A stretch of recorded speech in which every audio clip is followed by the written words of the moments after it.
So, before we get started today, let me highlight two more events for this coming week for my book Making Mary Poppins, both of which are in Southern California. On Thursday, December 18th at 7 p.m., I'll be at the Burbank Public Library, which is officially called the Buena Vista Branch, to talk about Making Mary Poppins. The event is free and open to the public. And then on Sunday, December 21st, I'll be at Walt Disney's Carolwood Barn in Griffith Park from 11 a.m. to 3 p.m., simply to talk to people and sign books. It'll be a very low-key, relaxed day, which is also free and open to the public.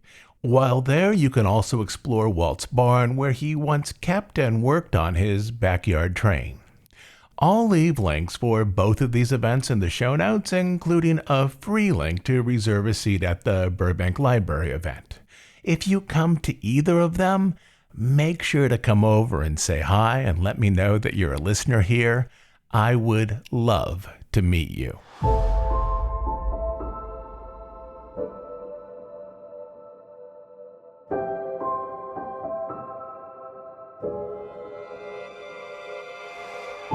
So, about 5 years ago, as the pandemic began to change the world, I posted an episode called Disney and the Future of Cinema, where I discussed how COVID closures would likely accelerate changes I'd been following in the marketplace for a while, most of which have now come to pass.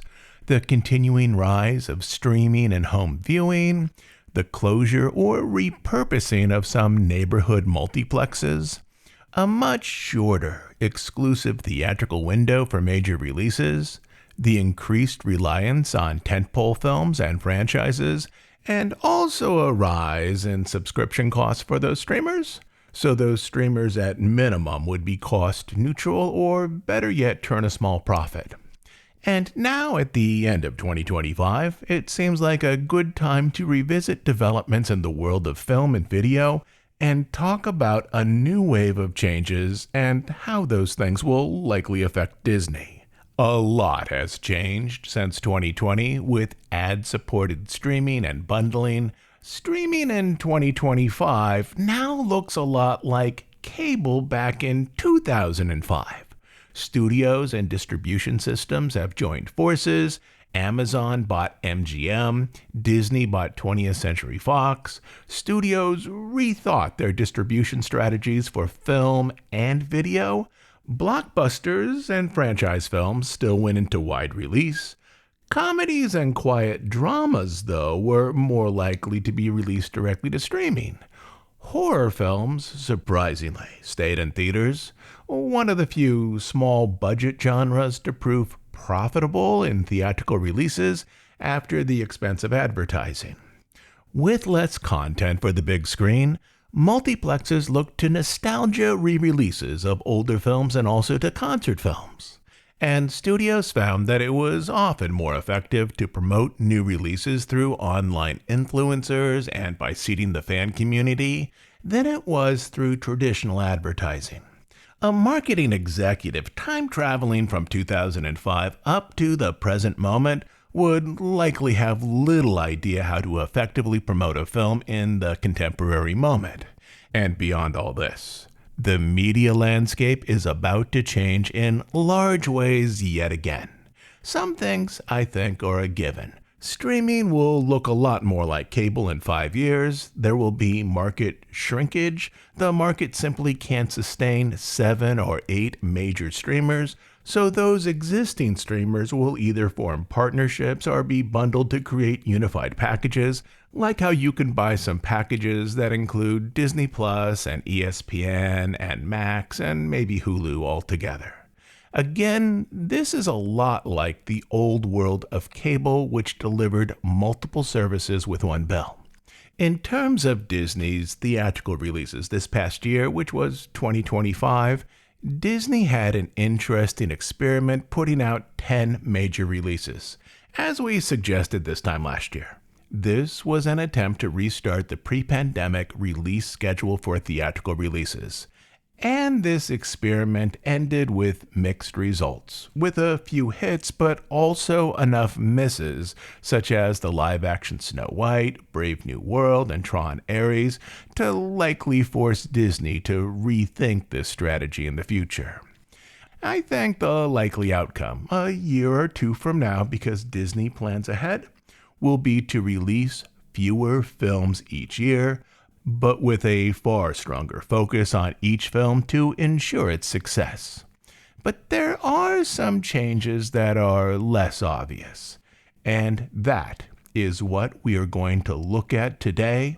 Today's episode will have two parts. The first part will explore a shifting landscape in the world of media, and the second part will explore how Disney will likely react to a new deal that is just now on the horizon.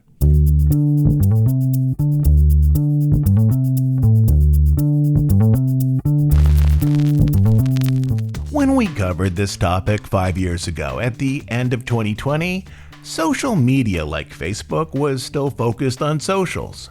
People clicked on Facebook and Instagram primarily to see photos, videos, and posts from people they personally knew. This was particularly true during the time of COVID, when social media replaced or partially replaced social interactions for many people. But even that world is now fading.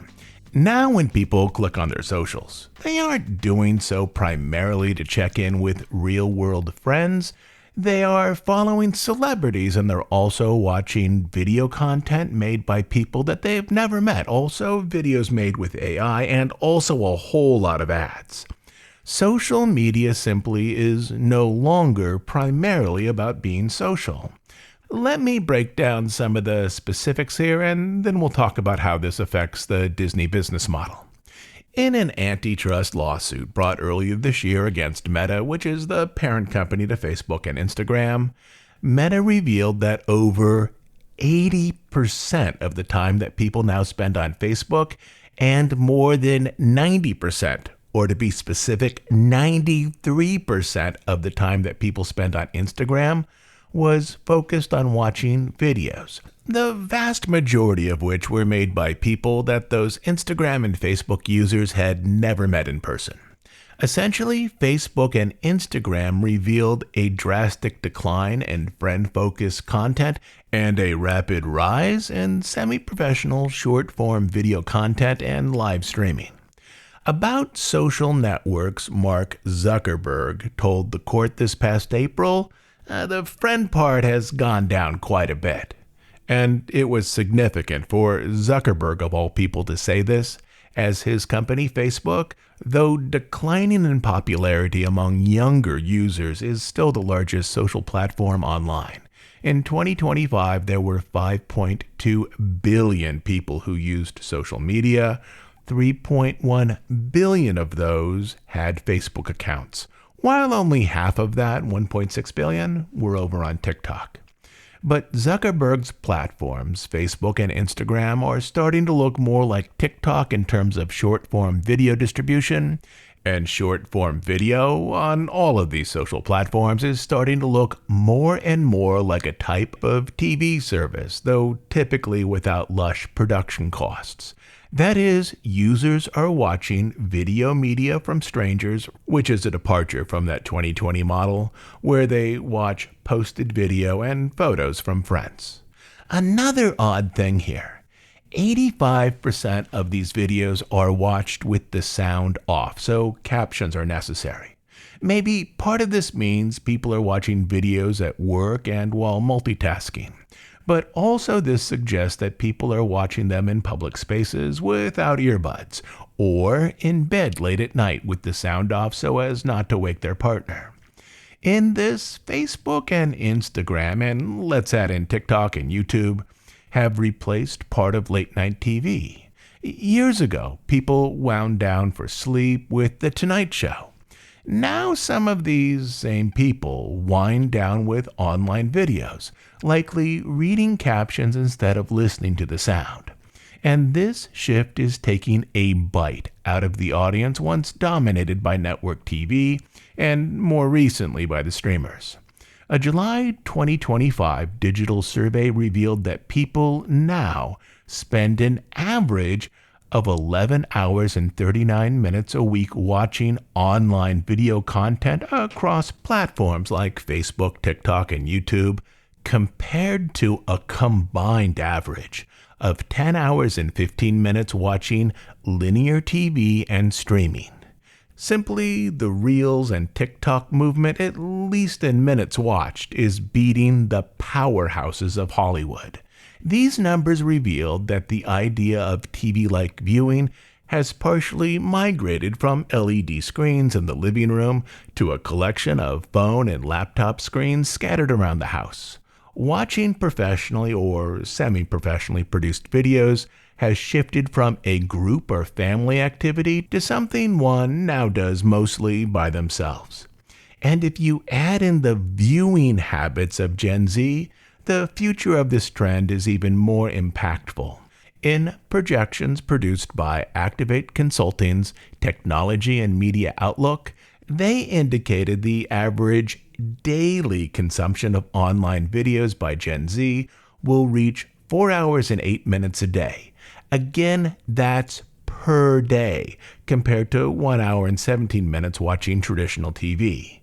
I do suspect that some of that internet video consumption will happen while Gen Z is multitasking, essentially doing some other tasks so only part of their attention is on the video itself. Gen Z, my kids are in the latter part of that generation, they've grown up in a digital world. I see my kids video multitasking every day.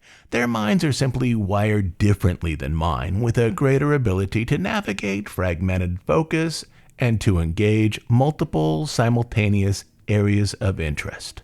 I'm Gen X. Overall, we as Gen X consume far more traditional linear TV for news, sports, and entertainment, as well as streaming. For my age demographic, the largest portion of our collective video diet is streaming, such as Disney+, Netflix, and so on. The next is traditional linear TV, such as network shows, news, and sports, and then third on that list is online video, such as Reels, YouTube Shorts, and TikTok. And for most those Gen Xers, they watch those online videos on a phone or tablet. And if you're a Gen Xer or a Boomer, the hierarchy of your video consumption is likely the exact opposite of what younger generations experience.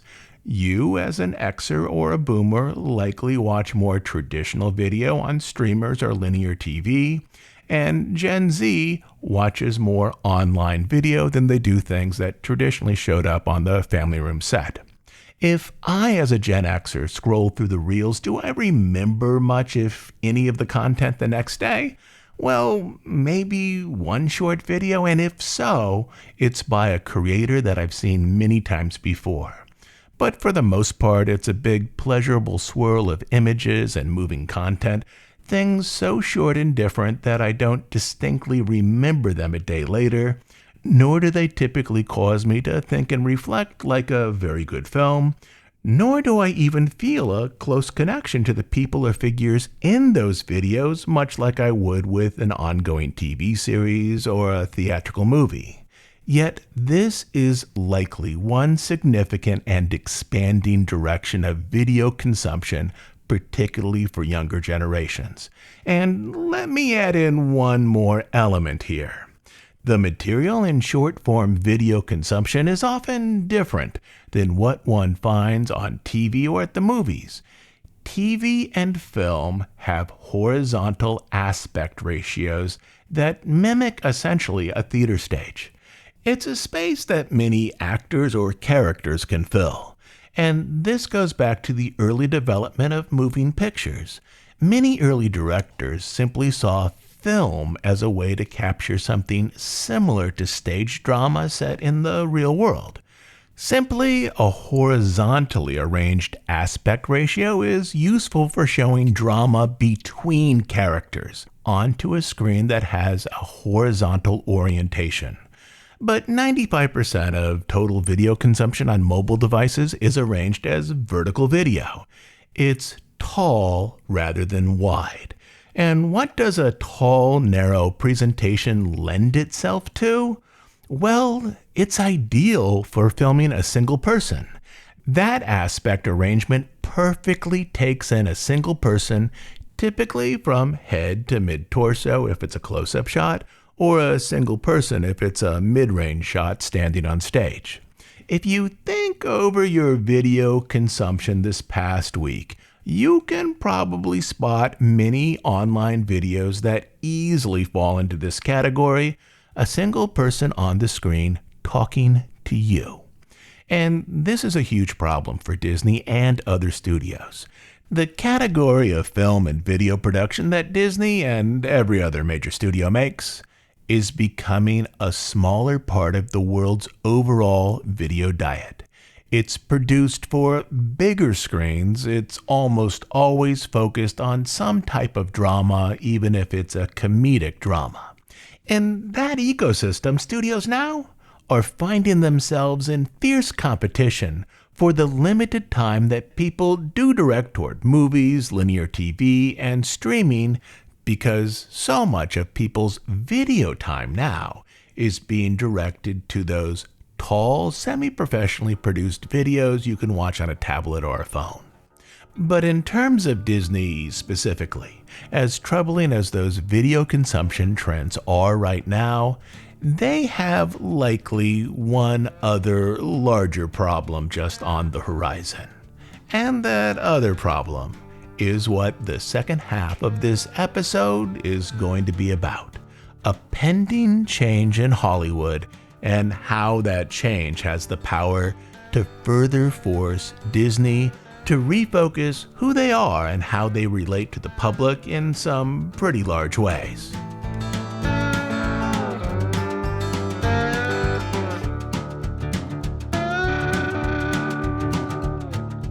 Part 2, a possible new deal.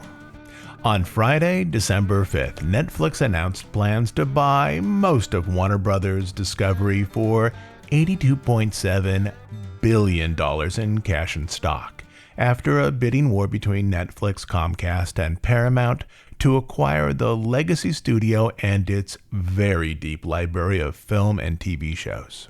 The deal includes the studio, its streamer, its film and TV library, but not its cable division, which has channels such as CNN, TNT, HGTV, and Discovery.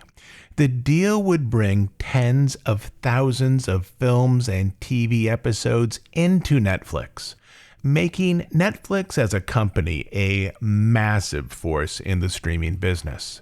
The combination of a large studio and the largest streamer would also give the merged company massive negotiation power in terms of theater releases, union contracts, and even, due to diminished competition with other streamers, the monthly cost of its streaming service. Just look at what Netflix would get through this deal.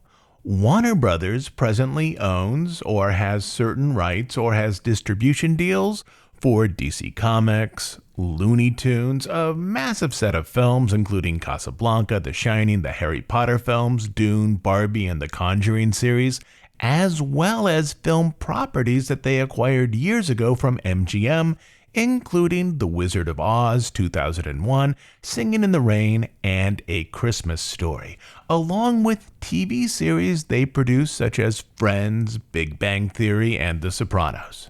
In terms of the deal, Netflix promised to continue theatrical releases from Warner Bros.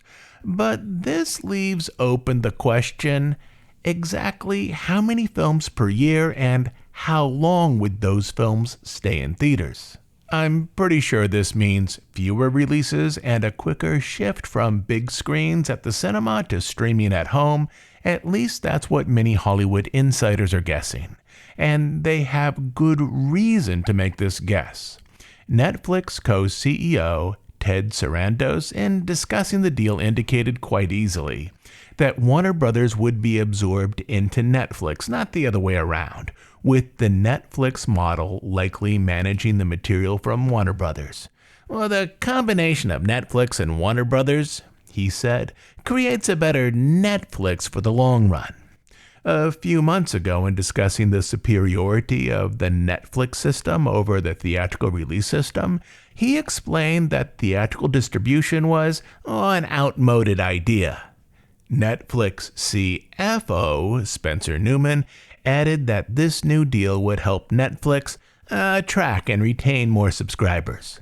Language like this indicates the studio output would largely be directed to increase the value of Netflix itself as a streaming system, perhaps not so much to sustain the long-standing model of the theatrical experience.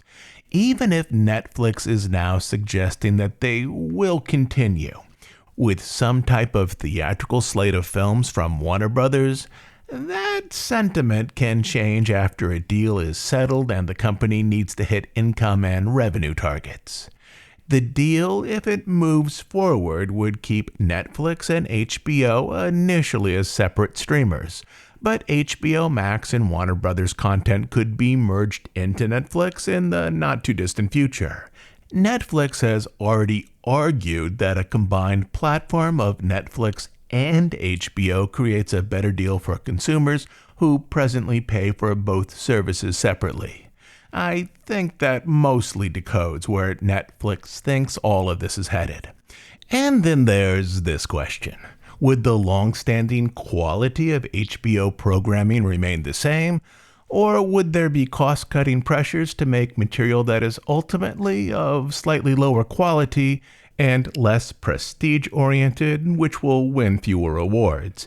And then there's the economics of it all.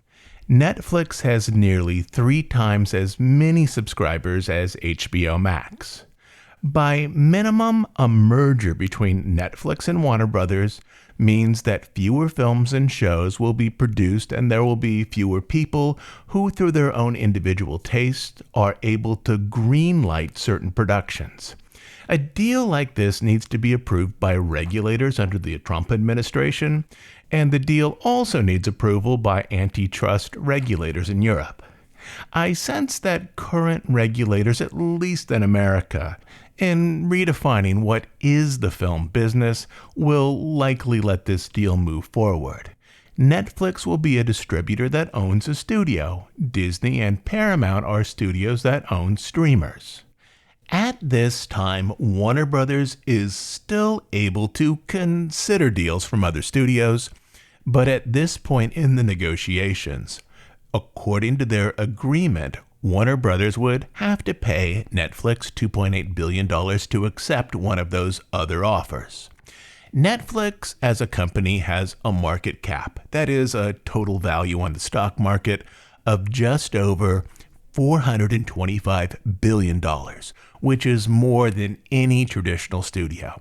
To put this in perspective, it's worth almost 2.5 times that of the Disney company, which is valued around $195 billion.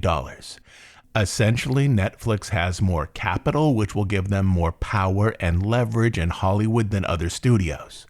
This deal also represents another way that tech-centered distribution companies are finding a larger and perhaps troubling media foothold with studios that have been the center of creative film activity for a century.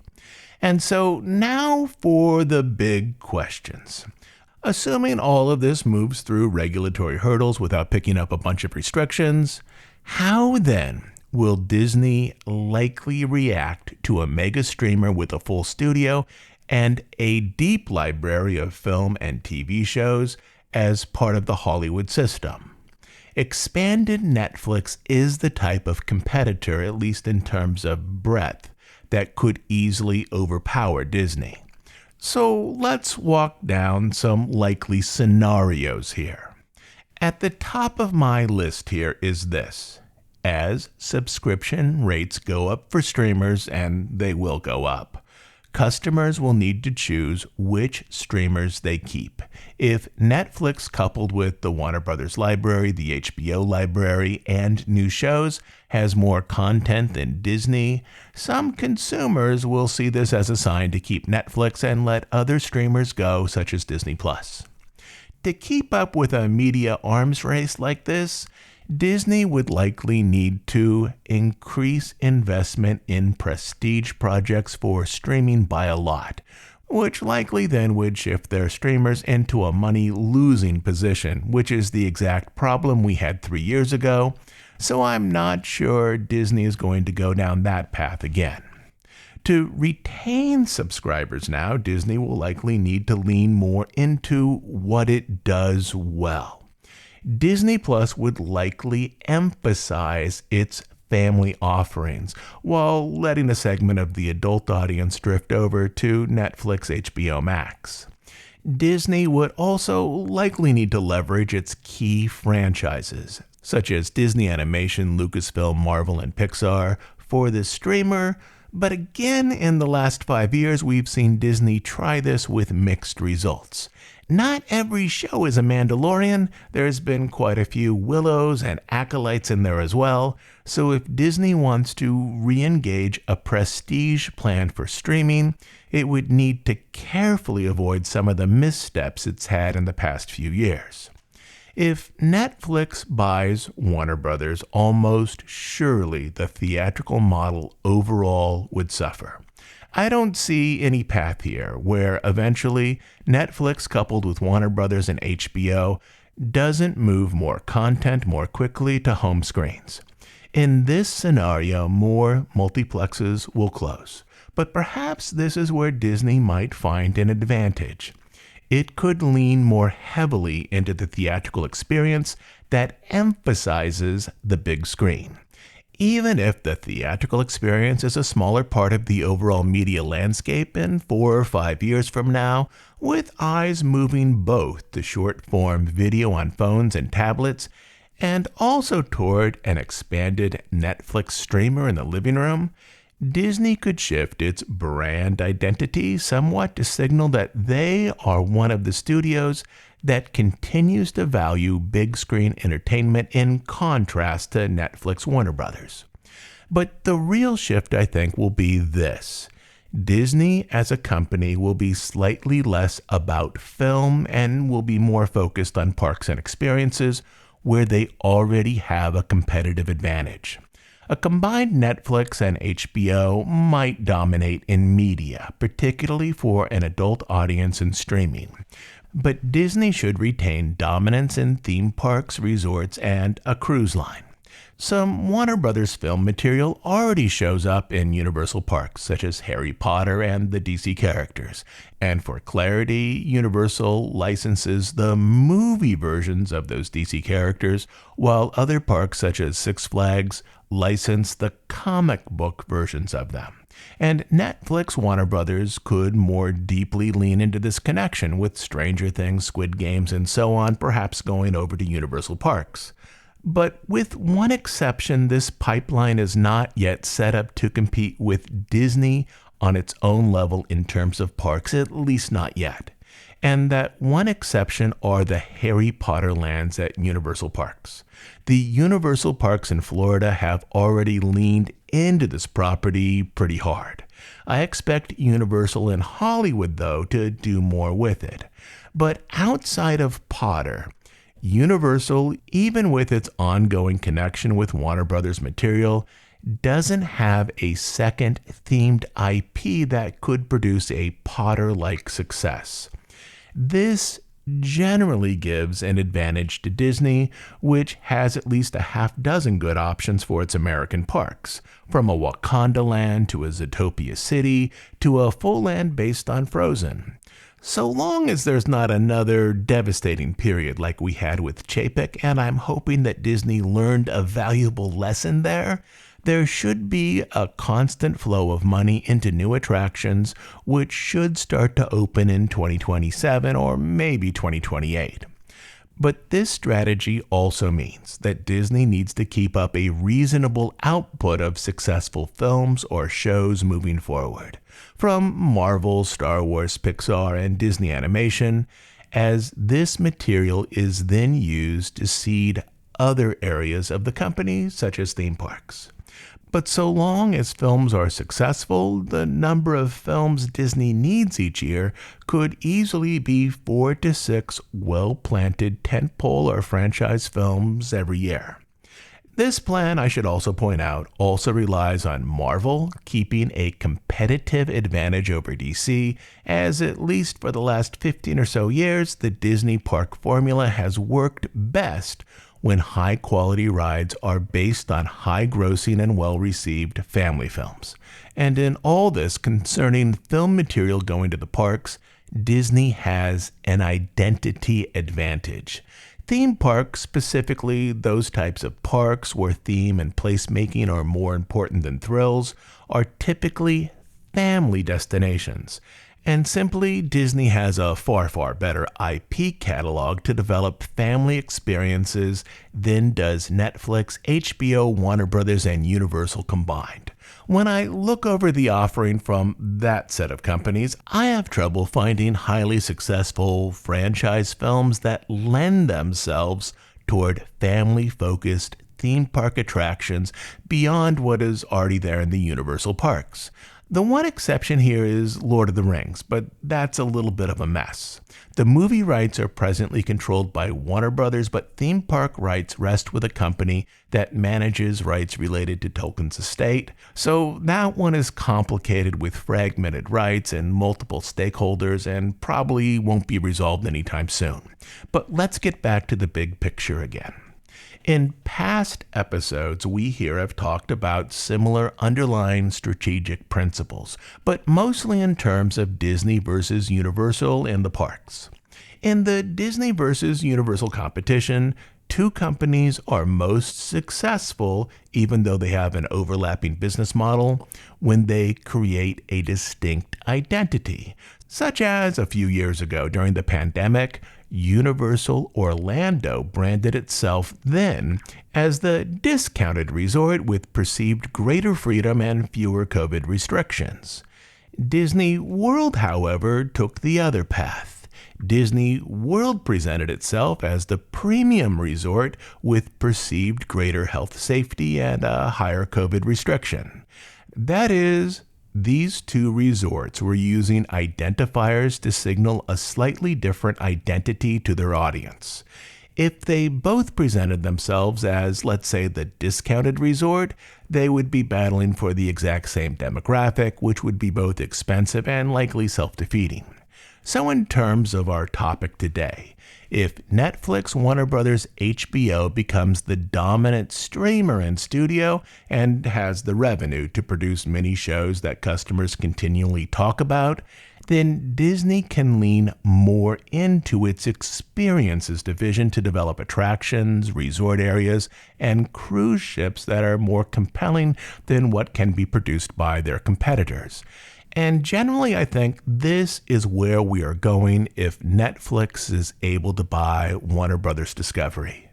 And as a side note here, if this is a likely path forward, it also makes sense now that the next Disney CEO will have experience in parks, resorts, and the cruise line. That is, I think the reorganization of the Hollywood landscape moving forward may be another signal that the likely successor to Bob Iger is Josh D'Amaro. But also I feel it would be foolish to call that race yet because Iger's last choice for a successor was Bob Chapek, which was a surprising and rather unconventional pick. But this is generally where I see the future of film and the future of Disney right now. On the one hand, millions of eyes are turning away from professional video and film content to semi-professional video content online. And the type of videos being watched there are different in nature compared to what large studios tend to produce. All of this takes a chunk of Disney's market. And then on the other hand, there's a real possibility that the combined forces of Netflix, HBO, and Warner Brothers will create a behemoth studio streamer combo with significant strength in films and TV shows, particularly for an adult audience. And that means a good path for Disney would be to lean into strengths that Netflix and its friends don't presently have.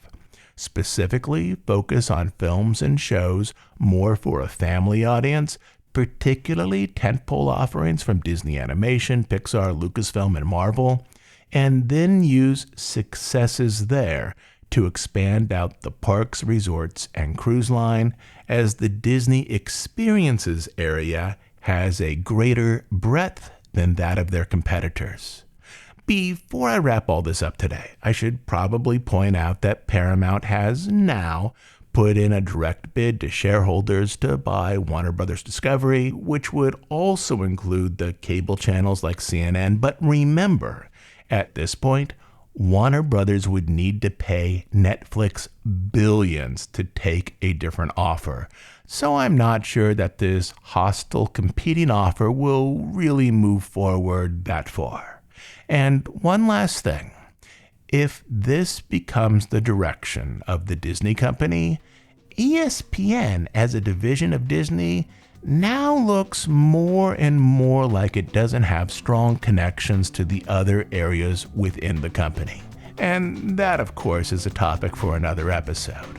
But this here is a reasonable map that suggests how Disney as a company with a focus on film will change in the next 4 or 5 years if that deal between Netflix and Warner Brothers really moves forward. I'll be back next Sunday with a new episode, and later this week I'll also put up one of our holiday stories to get us all in the mood. Also in the show notes, I'll leave links to those 2 events later this week about making Mary Poppins in Los Angeles. And here's what I've learned from 9 days of events on the East Coast earlier this month. We had one event where, presumably due to a small electrical fire at the venue, we needed to quickly change locations. I posted a note in the show feed and the bookstore owner sent out an email with directions. But it was very easy to contact those people who had clicked through the event invitation. I'm sure all will be fine with the events in LA. But on the small off chance that there's an issue, the Burbank Library does have an invitation link.